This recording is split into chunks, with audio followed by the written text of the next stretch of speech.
Today, we're going to break down the system that shapes pretty much every great athlete, the sports development pyramid.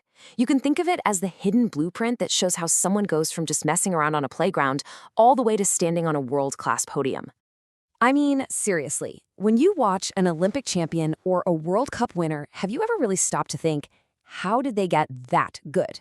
Is it just some kind of raw, natural talent they were born with? Or is there a whole lot more to the story?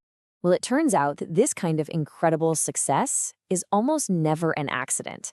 The answer, more often than not, is a system, a really structured process that's designed to find, develop, and nurture talent. And the absolute best way to picture this whole journey is as a pyramid. Okay, before we start our climb, let's just lock in the official term here, sports development. And the goal? It's pretty straightforward, really. Get people to start a sport, find ways to keep them involved, and ultimately help them succeed. This isn't random. It's a very deliberate, planned process. So the pyramid itself is like a roadmap for the athlete's journey. And it's broken down into 4 distinct stages. Everything kicks off at the foundation. Then it moves into participation, things get way more intense at the performance level, and it all culminates at the very, very top, the elite stage. Let's start our climb right there at the base.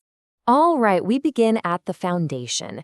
This is the big, wide, sturdy base of our pyramid, and it's exactly what it sounds like. This is where every single athletic journey, no matter who you are, gets its start.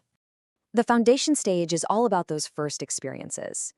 Think about PE lessons at school or just kicking a ball around in the park with your friends. The main focus here is not on winning at all. It's all about fun, recreation, and just learning the absolute basics.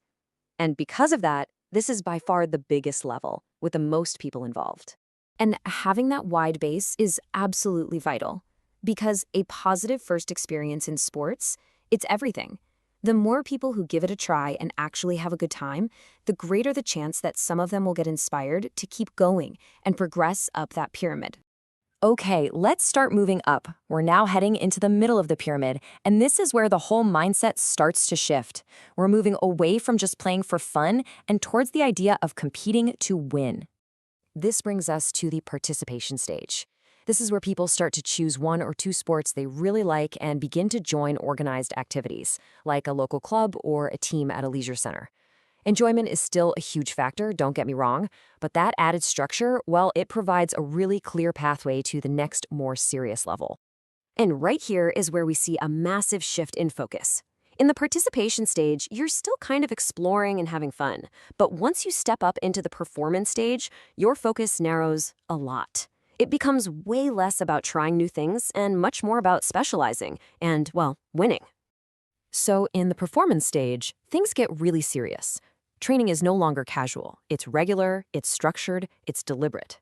Winning becomes a primary motivator, often more important than just the fun of taking part. And athletes here are usually specializing in just one sport, maybe starting to train with county or regional squads. And all of that hard work brings us to the very top, the peak of the pyramid, the elite stage.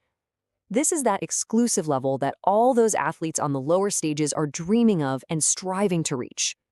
So, just how exclusive is this level?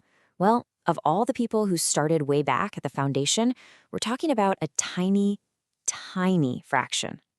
Often, it's less than 1% who manage to make it this far. And life at the top, it's a full-time profession. These athletes get paid to compete, and their entire lifestyle, what they eat, when they sleep, their social life, it all revolves around their sport. To compete on a national squad requires immense, all-consuming personal sacrifice. But they are not on this journey alone.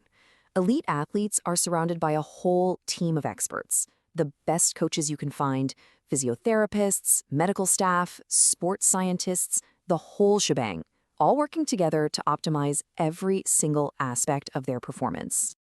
So, we've traced this incredible, challenging climb up the pyramid. But a structure this complex doesn't just build itself, which begs the question, who are the architects making this whole system actually work? The master planners behind these development programs are a sport's national governing bodies. So, for example, in England, the Rugby Football Union, or the RFU, is the organization responsible for creating and managing this exact pyramid for every single aspiring rugby player in the country. And you can see right here how that theory turns into practice. The RFU has a specific strategy for each and every level. They're running taster sessions in schools for the foundation, they're organizing after-school clubs for participation, all the way up to providing national coaching and professional support for the elite. It's a complete planned pathway from bottom to top. Now, one of the key people making all of this happen on the ground is the sports development officer. Their entire job is to build the pyramid, to boost participation and make sure that pathway from the bottom to the top is clear, accessible, and effective. You can think of these officers as the connectors, the glue holding the system together. They're out there promoting activities, organizing coaching, and they're the link between the schools, the local councils, and the big governing bodies. And crucially, they make sure people actually know how and where to get involved in the first place. So, when you piece it all together, that incredible journey from a local park to an Olympic podium, it's almost never just a matter of luck. It's the end result of a carefully designed system, a structured, deliberate climb up the sports development pyramid. Which leaves us with a final, fascinating question to think about. Does a system like this pyramid actually build talent from the ground up? Or is it just a highly effective filter for identifying and revealing the elite talent that was already there to begin with? Something to chew on.